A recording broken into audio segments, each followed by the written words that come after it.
right, so I have, this is a talk I put together because I have kind of some interest in the word hacker and where it comes from, right? And I mean, there's a long history of the word, and these days when you look in the media, if you look at the movies, it tends to have sort of a dark sort of connotation with it, as if it's something that's probably bad, probably evil, probably committing a crime of some type. So this is a quick summary of me. Principal security consultant at Secure Ideas. I do some open source software stuff, brew beer, and of course I'm a hacker, but not the evil kind I was just talking about. Right? So, okay. So this is a talk about labels and what we tend to call ourselves and what people tend to think of us as, and how hopefully we can maybe over time change that back to something that it is a little nicer and a little better representation of what we are and what we do. So I know we got some pen testers in the room. I know, yep, some over there. Some want to be over there. You guys do pen testing? No? Okay. That's okay. I won't hold it against you. But when you're thinking about the reason I was asking about that is when somebody asks you, what do? What do you do for a living? I get asked that question, and I always hesitate because, I mean, the first thing that comes to mind is, well, I'm a hacker, but then I'm thinking, well, wait, should I say that? Is this person going to think about it the wrong way? Are they going to think immediately that I'm a criminal? Because that's the way that the media presents it. So I usually am saying, well, I'm a security tester. I do computer stuff, computer security stuff, and they're happy with that. But among friends, I'll say I'm a hacker. I'll admit it. So when you hear the word hacker, what do you think? What are you thinking of? Are you thinking about this guy here? This is what everybody thinks about, right, Elliot? We have, the token Mr. Robot type of representation of. They've done a pretty good job, I think, of representing all of the different things that are involved in today's version, I guess, of hackers and tools and the types of things that happen there. But they do kind of put it on sort of a dark side, like it's something that there's criminal aspects to it. Like, we all know that a lot of the stuff they're doing it's against the law, but it's okay because we're doing it against the evil corp, so who cares? Now, if we look at that, came out in 2015. Real hackers, in my opinion, started back in 1958. So it wasn't that guy in the hood. It was all these guys in the nerdy glasses. Okay? So this is at MIT. All right? This was the model, the Tech Model Railroad Club is what they call themselves. Okay? So you're thinking trains, what does that have to do with hacking stuff? So the club was actually broken into two different groups. They had the people who built all the stuff on top of the table. So that's, the actual trains and the trees and the models and all that kind of good stuff. And then they had the people who basically worked on all the elaborate switches and stuff underneath the table. And that's what these guys did. Okay. So they did a lot of that stuff, and MIT had, they had a big whole floor dedicated in the I think they called it the AI lab, dedicated to an IBM monster of a machine. But then they also had, I think it was on the floor above, the what they called the TXO or TXO, which is what they started playing around with. Now, this computer was donated to the school.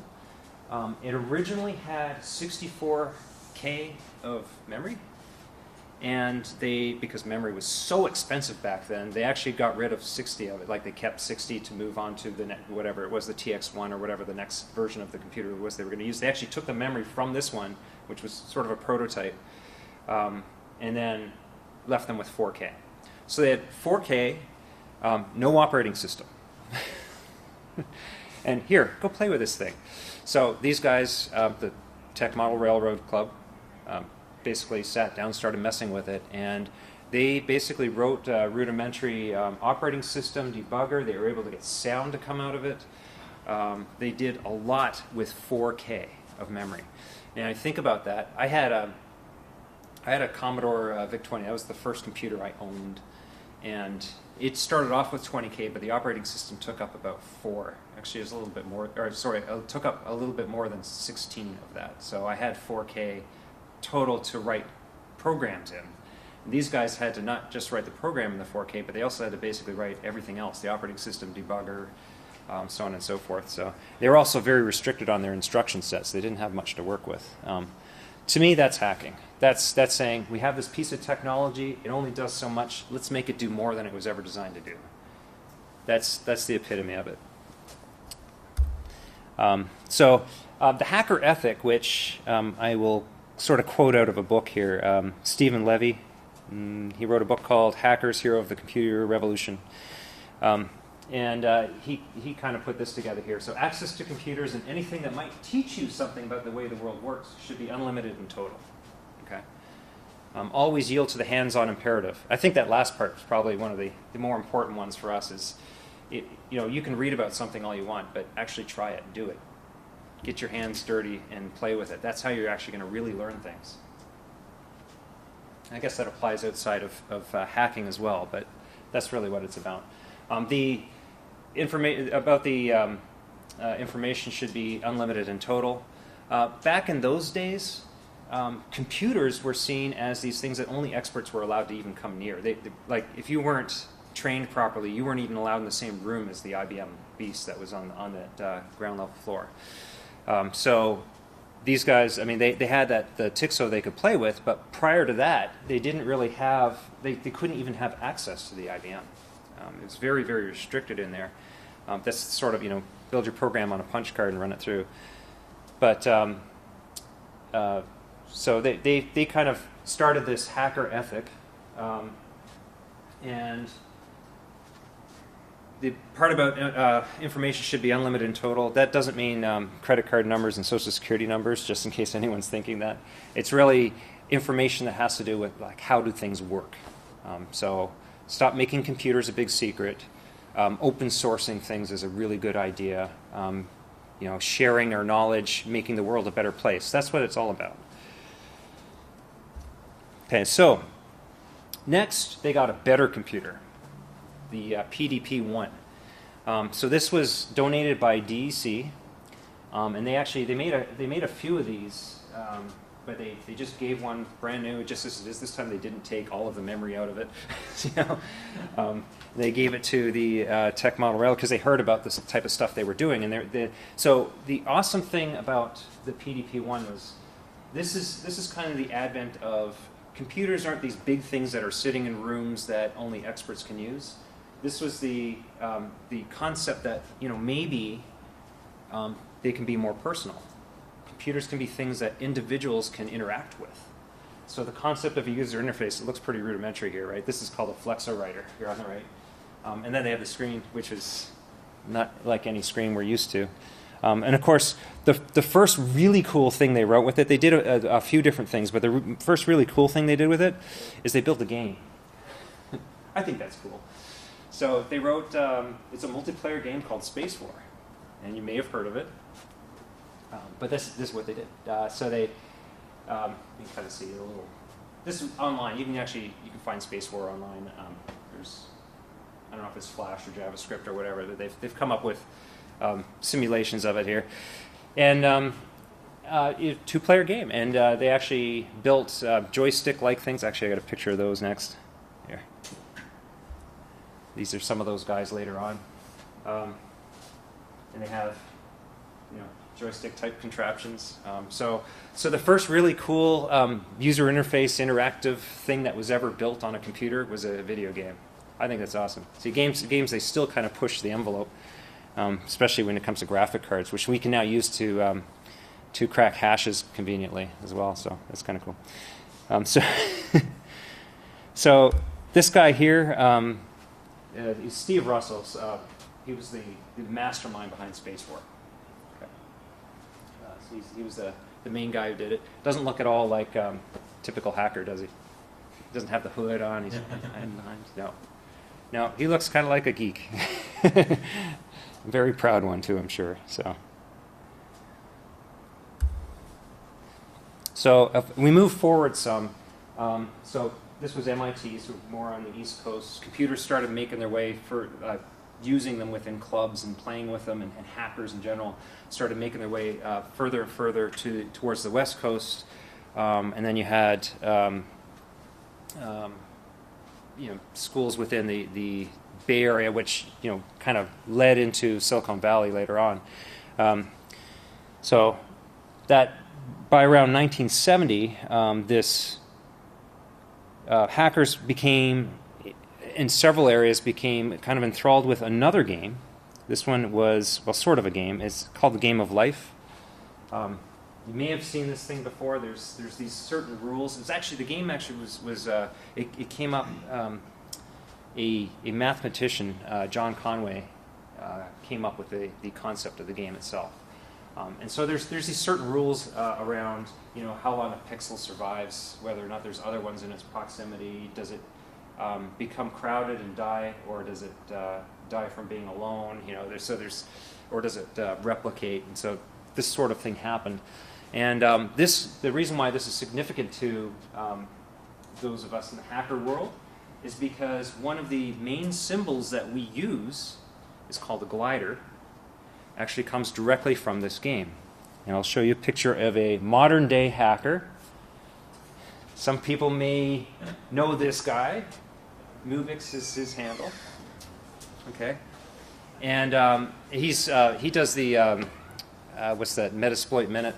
That's probably what he's most well known for. But the reason why I'm pointing this out is because look at what's on his hat. All right. That is a set of pixels from the Game of Life.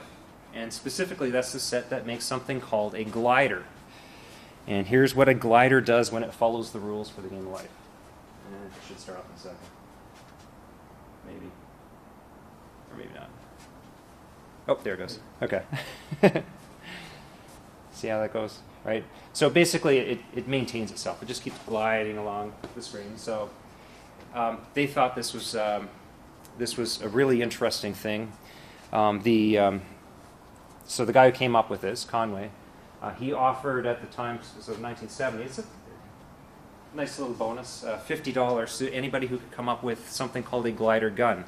And a glider gun would have been a pattern inside of the Game of Life that would spawn gliders. So it would create multiple gliders, one after another. And a hacker named Bill Gosper is the one who came up with this pattern, which does exactly that. And Game of Life's another thing. You can find that in a lot of places online as well. Just see, after the pattern kind of levels out, you'll start seeing gliders come down through the middle. See, there's one now. Right. So he earned his $50. But they would spend all night staring at different patterns and trying to figure out how to make it do different things, which these days we like, it's like, so what? It's a bunch of pixels on the screen. But the point is, it's so much time and effort was put into this that we actually made a symbol out of it. And I've seen at 2600 conferences, I've seen people who have tattoos of the glider. There's the hat with the glider on it. I've seen people put it on various different things. So when you see that symbol around, now you know where it came from. So one other guy, and you guys know who this guy is, right? Steve Wozniak. Here's a picture. I like this picture better, actually. So another hacker. He was definitely, I guess, sort of the epitome of the hardware hacker when it comes to personal computers, right? Because he came up with single-handedly the Apple I, basically built it in the garage and came up with the concept, and he just did it because it was fun. It was part of a computer club, and it was something really cool to do. It turned into, of course, a major corporation, but that was in '76 he came out with that. So pretty awesome stuff. So that's all the good stuff about hackers. That's how, like, the way things used to be. And now I'm going to talk about what changed, because things are not like that anymore. So I would blame the movies to start with. They kind of have an impression on the general population. So hackers back in those days, they knew what hacking was, and it was movies such as War Games. That was probably the first one that had, anyway, that really made an impression, that had hacking in it, or some form of hacking. Now, the hacking that happens in War Games, if you think about the actual plot, does anybody remember seeing this movie? Mm-hmm. Yeah. What did they do? What kind of actual hacking stuff did he do? War dialing. He did war dialing? Yes. That was popular. That was the main thing. War dialing, and the other thing is he guessed passwords. Okay, that's it. That was the extent of. I mean, I've watched through the whole movie. He didn't do anything else that was hacking. He guessed some passwords because he didn't run any brute forcing or anything like that. He just, let me think, what would be a good password? And, typing it. maybe a little bit of open source intelligence. Did some research on. I forget the name of the professor that he was. Falcon. That's it. Yeah. Yes. Yeah. But other than that, that's pretty much all he did. So Matthew Broderick is a hacker, and we know that because he did it again in Ferris Bueller's Day Off. So he took his skills from War Games and used them one more time. He was in this part here. This is where he turns around to the camera. He says, "I asked for a car for my birthday, and instead I got a computer." And then he turns around and he changes his absences or something like that on his school report. He supposedly broke into the school. They don't really show how he did it. So that's another one. This one here, everybody know what this one is? Sneakers? Sneakers. Yeah. So great thing about sneakers. For me, it made an impression. This was the first time that I saw in the movies there was this concept of an actual real penetration test, like the idea that somebody would pay you to hack into their system and tell you how they did it, right? So sneakers is it for that. I know there's this whole other plot in there too, but to me this was like the first movie that really made this kind of impression. So I don't know that this is necessarily a negative one, but it was definitely impressionable. And then, of course, we have probably one of the most impressionable, some of the worst graphics ever, the movie Hackers, right? So hopefully everyone in the room's seen Hackers. If you haven't, you should watch it. In my opinion, it actually has more relevance today than it did in 1992 when it came out. All right, you look through from different aspects of it. Okay, maybe the clothing styles have changed. Okay, they didn't wear hoods back then. Now we all wear hoodies, right? No. But they do all the same stuff, right? So the phone phreaking, they talk about. I guess we don't really do phone phreaking so much, but dumpster diving, they talk about that. Just the various hacking into systems. Probably the passwords have gotten a little bit better since then. The shoulder surfing scene. We get everybody's passwords. You walk out of the room. Yes. Yeah. Yeah. Exactly. Shoulder surfing. So all these things we talk about still when we're talking about doing pen tests and the different aspects of it, they touch on all that stuff inside of Hackers. They do a pretty good job of that. Now they also have the bad guy side of it too. This is a quote from the movie. So they have what was his name? Agent Dick Gill. That guy. This guy here with glasses. He says, hackers penetrate and ravage delicate public and privately owned computer systems, infecting them with viruses and stealing materials for their own ends. These people, they are terrorists. And I don't know, the way he spoke in this movie, because I watched it recently, and just to kind of refresh my memory on it, and the things that he was saying throughout the movie, like this is just one of many quotes where he says, hackers are bad, they're evil, they're criminals, so on and so forth, is very much in line with what the media says these days about hackers, right? Just that using that term, the word hackers. So that's all I have for movie stuff, at least for now. I'm going to move on to some other stuff. I didn't want to keep going with movies because they kind of got worse as time went on in terms of like what they did with hackers. And now you'll notice that there isn't a single TV show that involves criminal investigations that doesn't involve requiring a hacker to get things done. We were talking about that last night. So yeah, they're in every show now. And they try to make the hacker person cool, but they almost always have some kind of dark criminal background too. So this is in the Hacker Lexicon. So Wired magazine, supposed to be our friends. They've come out and said, gray hat hacker who came forward to save the day for the feds. I think they're talking about the iPhone when they were trying to get access to the iPhone with one of their criminal investigations. The part that I was actually getting at here is at the bottom. There are 3 types of hackers: white hats, black hats, and gray hats. Okay. Who has ever spoken to anyone who's introduced himself as a black hat? I'm a black hat hacker. Anybody? No. I don't think it'll ever happen. They say they do. I mean, they might claim it under an alias, maybe.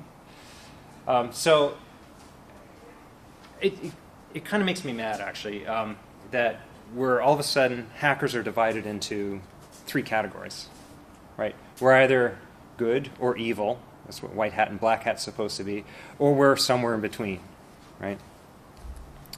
So, what color hat are you? You can't really tell by the visual, you know. What do you wear? I actually have a black hat somewhere in my bag here. I could put that on, but that doesn't make me evil, right? Just because I decide to wear a piece of clothing. So we might as well just break out the entire alignment. Okay, go from lawful good to chaotic evil. So where are you now? So I know we have a lawful good paladin in the room. Eric's in the back. Yeah, so it's going to be somewhere in between. That really doesn't make sense. I mean, why not just keep going and break out the entire Dungeons & Dragons character sheet and just hand this out to everybody and say, yeah, this is who I am, right? Categorize me. So that really bothers me because hacker is kind of, it's the way you think about things. It doesn't mean that you're good or evil or even somewhere in between. It can be any of the above. Just like you can have, I'll take police officers, right? You can have police officers that are good. You can have police officers that are bad. They're doing bad things. And then there's probably a bunch that are kind of in between. So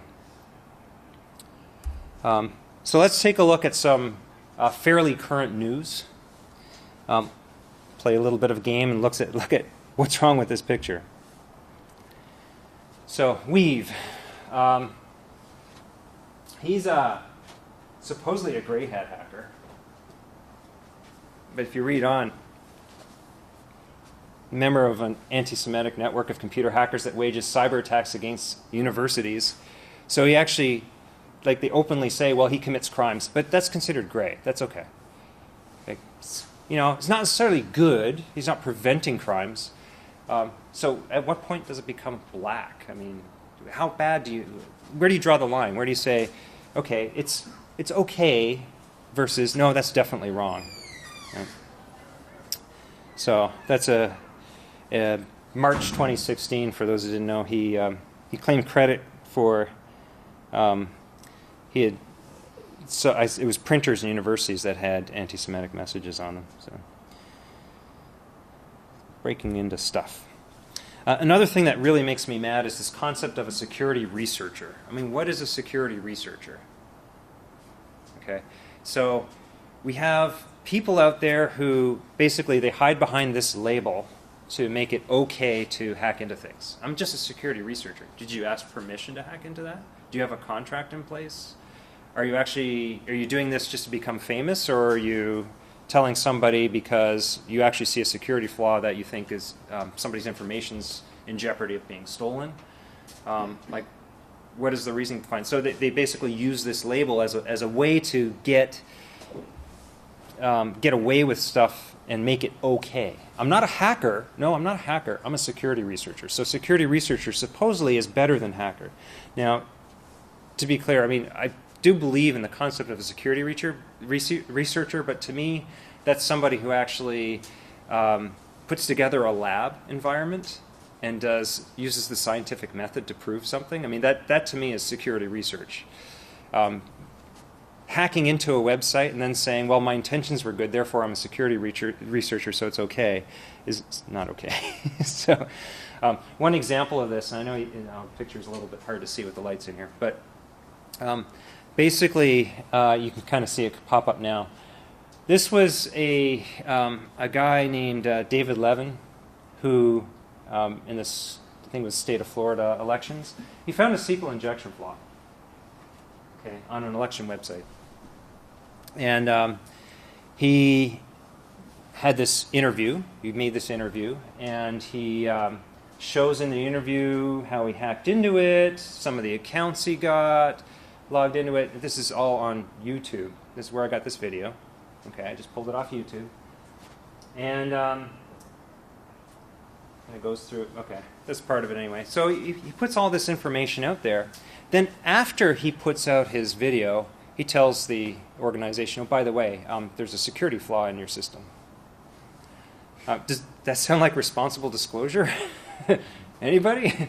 Right? So, yes, it kind of is our responsibility, since we have the knowledge to, if we notice something that looks wrong, to tell somebody about it. It's really hard to do. People have actually been threatened from saying, hey, you have a security issue, and then they come back with threats. Sometimes even potential arrest in there. But we still have that responsibility to try to do that, try to do the right thing when we can.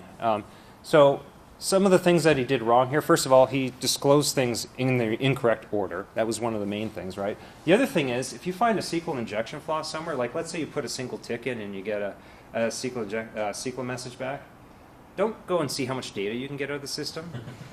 And then don't post that on YouTube. I mean, I don't think he did anything right. So it's bad. Don't do that stuff. Before you continue on, you have to make a choice. Oh, what do we get to? Pineapple. I'll go with the pineapple. All right, so this is the moonshine of the event. Flavored water on college campus. It's fruit juice. Yeah. So anyway, don't do that.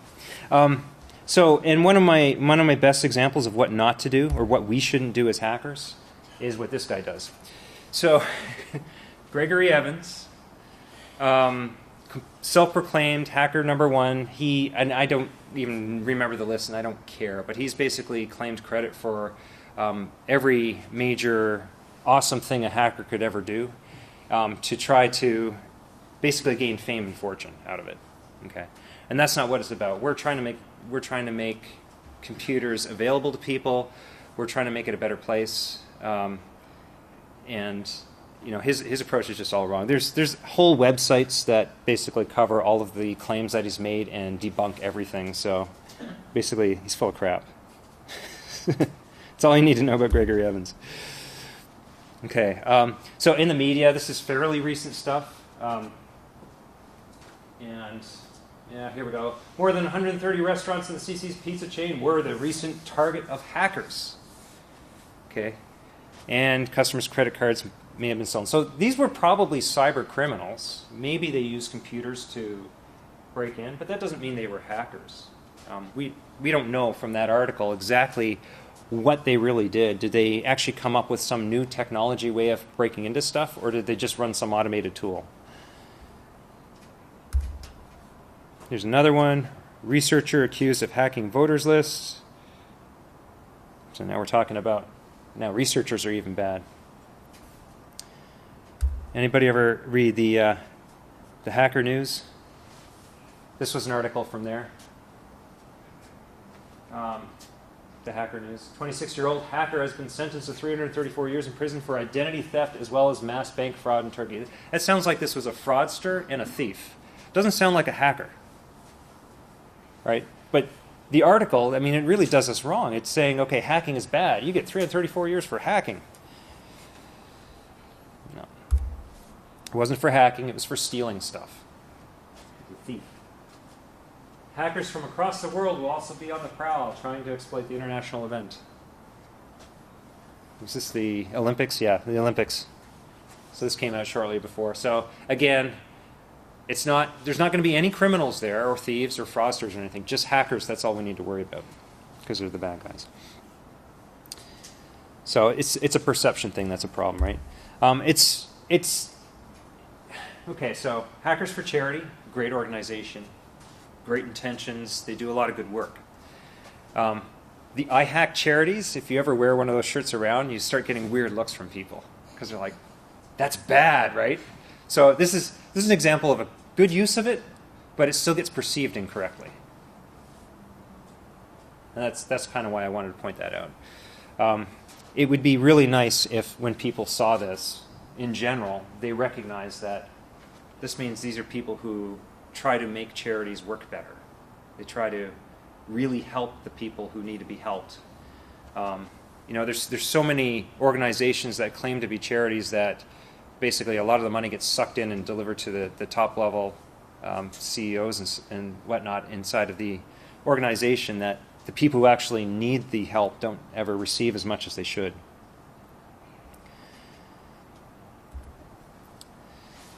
So, how do we fix this? I don't know if we can. But we can start by using the right label in places. Okay, so if you're talking about your job, I'm a pen tester, I'm a security tester, or I'm a security consultant. That's what you do. If I talk about what I like to do, I like to hack things, which means I like to fix them, right? That's an activity. Hacking is an activity. It's not really a job. Security testing is more the job, or you could say, I don't know, red teamer or something like that. I don't know what would be another way to put it, but I don't see hacker as actually a job, as more of an action. And then there's researcher. If you're working in a lab and it's a controlled environment, maybe you're a researcher. There's a bunch of other things that we could put out there too. I mean, we could put script kiddie out there, but I don't think anybody would want to actually call themselves a script kiddie. So if all you're doing is pulling the latest tool off the internet and running it against stuff and hoping, keep your fingers crossed and hope that you'll actually get what you're looking for. Script kiddie maybe. This one here I think might make a difference. So despite all the articles that go out there, if someone says, yeah, a hacker broke into this, you can maybe try to correct them and say, you mean a thief broke into that? Or a fraudster stole a bunch of stuff. I mean, just because they use technology to do it, that doesn't mean they're a hacker. Right?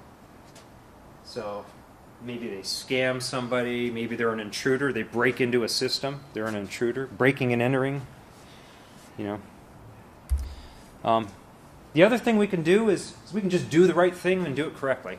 So when we find a problem or we see something that's an issue, don't go overboard. If you see, like the SQL injection example, you find SQL injection somewhere because you put a single tick into a field and this error pops up, the last thing you should be thinking at that point is, well, I wonder how much information I can get out of this, unless you actually have a contract in place that says that's okay. You can let them know that, hey, I got this error message. I think this means that you have a problem with your database, or a problem, rather than trying to, prove that there's a problem by taking data out of it. That can be very problematic for you, and it is crossing a line, and it can get you in a lot of trouble. Thrown in jail, that sort of thing. So, and that's pretty much it. So that's my talk. Hope you enjoyed it. Maybe you learned a little bit of something. Maybe you learned that computer games is where everything really starts. Started with Space War. And if you have any questions or anything, want to talk about this later, let me know. I got some references here too, in case anybody's interested. Cool. Thank you.